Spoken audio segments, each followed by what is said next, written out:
Hi అండి, welcome back to our channel Duggujeet vlogs. So ఈరోజు vlog మీరు తమ్నేల్ చూస్తే మీకు అర్థమైపోయి ఉంటుంది. మన ఛానల్కి కమ్యూనిటీ స్ట్రైక్ పడిందండి. సో అది ఎందుకు పడింది, అసలు నేను చేసిన మిస్టేక్ ఏంటి ఇప్పుడు చెప్తాను. ఈ వీడియో ఎందుకంటే నాలాంటి మిస్టేక్ వేరే వాళ్ళు చేయకుండా ఉంటారు అని చెప్పేసి ఈ వీడియో అనమాట. సో యాక్చువల్గా అయితే నేను ప్రతిదీ కమ్యూనిటీ గైడ్లైన్స్ ప్రతి ఒక్కటి చదువుకొనే నేను ప్రతి షార్ట్ కానీ వీడియో కానీ తీస్తున్నా అనమాట. సో చిన్నపిల్లల వీడియోస్ అనేవి నేను చాలా వరకు మన షార్ట్స్లో చూస్తున్నట్టయితే స్టార్టింగ్ నేను పెట్టినవన్నీ చిన్నపిల్లలు యాక్ట్ చేసిన వీడియోసే అనమాట. చైల్డ్ ప్రైవసీ కింద మనకి స్ట్రైక్ పడిందనమాట. సో నేను ఆల్రెడీ కమ్యూనిటీ గైడ్లైన్స్ గురించి మొత్తం తెలుసుకున్నాకనే చిన్నపిల్లల వీడియోస్ కానీ వాళ్ళు చేసే అల్లరి చేష్టలు కానీ అవన్నీ నేను షార్ట్స్లో అప్లోడ్ చేశాను అనమాట.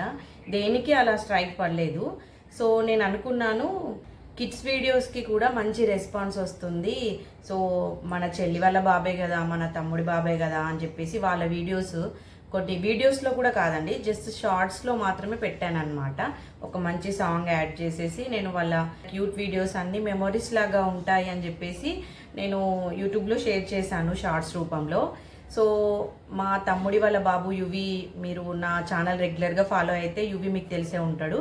సో యువి బాతింగ్ చేస్తున్నప్పుడు మా పెద్దమ్మ చిన్న బాబు అనమాట. వాడు యాక్చువల్గా వాడికి 6 months అలా ఉంటాయి. సో 6 months బేబీకి బాతింగ్ అన్నట్టుగా నేను ఒక వీడియో తీసాను అనమాట. అది కూడా లాంగ్ వీడియో కాదు, జస్ట్ షార్ట్ వీడియోలా చూపిద్దాము, నలుగు రాయడం కానీ అదంతా ఎలా ఉంటుందని చెప్పేసి చూపిద్దామని ఒక షార్ట్ తీసాను. సో అందులో చైల్డ్ ప్రైవసీ అంటే నాకు తెలుసు, న్యూడ్గా పిల్లల్ని చూపించొద్దు అని ఉంటుంది. సో నేను వాడి ప్రైవేట్ పార్ట్స్ తప్ప ఓన్లీ వాడి ఫేస్ని, వాడి ఫేస్ ఎక్స్ప్రెషన్స్ని, స్మైలింగ్ని అదంతా క్యాప్చర్ చేశాను అనమాట. సో అలా చేసినా కూడా అది నాకు అలా స్ట్రైక్ పడిపోయింది. ఎందుకైందో అసలు అర్థం కావట్లేదు. ఇది ఎలా అయిందంటే నేను షార్ట్ అప్లోడ్ చేశాను. అప్లోడ్ చేసినాక నాకు అసలు ఒక్క వ్యూ కూడా రావట్లేదు అనమాట. ఏంటి అసలు ఒక్క వ్యూ కూడా రావట్లేదు, నేనేమైనా ప్రైవేట్లో పెట్టానా, అన్లిస్ట్లో పెట్టానా అని చూసుకుంటున్నా. సో చూస్తే పబ్లిక్లోనే ఉంది, బట్ వ్యూస్ ఏం రావట్లేదు. అది నాకు రన్ అవ్వట్లేదు అనమాట షార్ట్.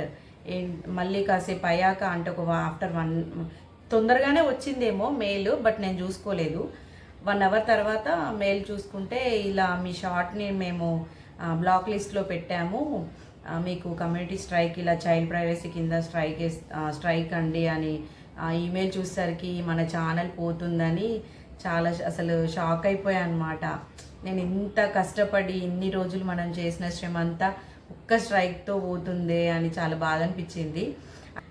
ఇంకొక 2 strikes పడితే యూట్యూబే మన ఛానల్ని డిలీట్ చేస్తుంది.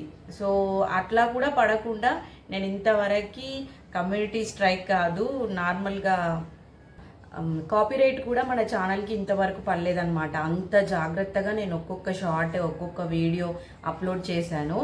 బట్ ఇలా జరిగిపోయింది. సో ఇంకా కొంచెం బ్రీఫ్గా ఆలోచించి నేను అప్లోడ్ చేస్తుంటే అయిపోయి ఉండేది, బట్ అలా జరిగిపోయింది అనమాట. సో మన ఛానల్కి అయితే ఎలాంటి ప్రాబ్లం లేదు. సో వాళ్ళు జస్ట్ వార్నింగే, మీరు అది డిలీట్ చేయకపోతే ఒక 1 weekలో లేదు ఒక 10 daysలో మేమే అది డిలీట్ చేస్తామని మెయిల్ చేశారు. అందులో ఏ చిన్న మిస్టేక్ చేసినా కూడా ఇలా స్ట్రైక్ వేస్తారు. సో కేర్ఫుల్గా ఉండండి యూట్యూబర్స్ ఎవరైనా, అంటే నాలాగా కొత్తగా స్టార్ట్ చేసిన వాళ్ళు, ఇంతకుముందు ఈ ఇన్ఫర్మేషన్ తెలియని వాళ్ళు ఎవరైనా ఉంటే మీరు చాలా జాగ్రత్తగా ఒక్కొక్క షార్ట్ని కానీ వీడియోని కానీ అప్లోడ్ చేసండి. ఈ విషయం మీకు చెప్పాలనే ఈ వీడియో అనమాట. సో మన ఛానల్ స్టార్ట్ అయ్యి ఈ రోజుకి 1 year అవుతుంది.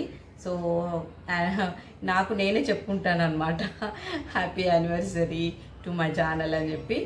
సో ఇంతే అండి ఈరోజు వీడియో. మన ఛానల్కి అయితే ఎలాంటి ప్రాబ్లం లేదు. మన ఛానల్ని ఎవరైనా సబ్స్క్రైబ్ చేసుకోకపోతే ప్లీజ్ సబ్స్క్రైబ్ చేసుకోండి.